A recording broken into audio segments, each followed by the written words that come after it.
BNP chairperson Begum Khaleda জিয়ার জানাজায় মানুষের ঢল নামে।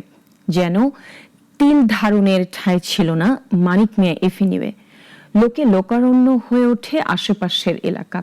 নিকট অতীতে এত মানুষের উপস্থিতিতে গৌরবময় বিদায় আর দেখেনি জাতি। সাইদ আরমানের রিপোর্ট।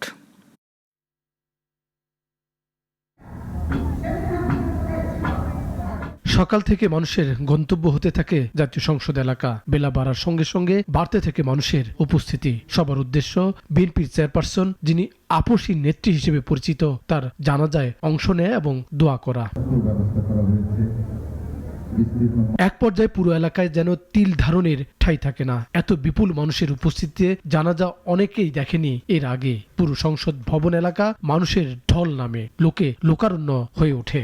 আমরা বিএনপিকে ভালোবাসি, মোট কথা খালেদা জিয়াকে ভালোবাসি, জিয়াউর রহমানকে ভালোবাসি। তিনবারের প্রধানমন্ত্রী তার জানাজায় অংশ নেওয়ার জন্য এবং তার জন্য দোয়া করার জন্য আসছি। শুধু বিএনপি নয়, সারা জাতির ক্ষতি হয়েছে। শুধু বিএনপি কেন, আচ্ছা পুরা বাংলাদেশের ক্ষতি হয়েছে।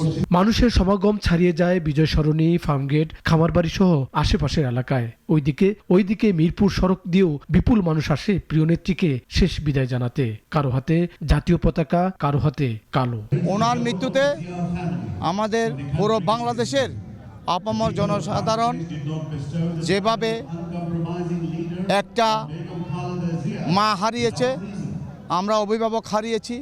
কারণ উনি দেশের জন্য যে শ্রম দিয়ে গেছেন, ওনার সব ত্যাগ আমরা এটা কখনো শোধ করতে পারবো না। বাংলাদেশের ইতিহাসে যারা রাষ্ট্র ক্ষমতায় ছিলেন তাদের শেষ বিদায়টা এত গৌরবের হয়নি আগে। তাই যেন ইতিহাসে জায়গা নিলেন বেগম খালেদা জিয়া।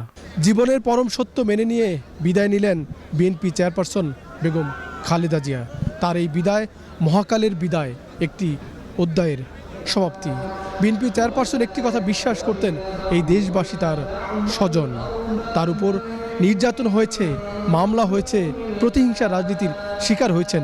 তিনি থেকেছেন আত্মসম্মান আর মর্যাদার প্রতীক হিসেবে, আর বিদায় নিলেন গৌরবের অংশ হিসেবে। সাইদ আরমান, নাগরিক, জাতীয় সংসদ এলাকা, ঢাকা।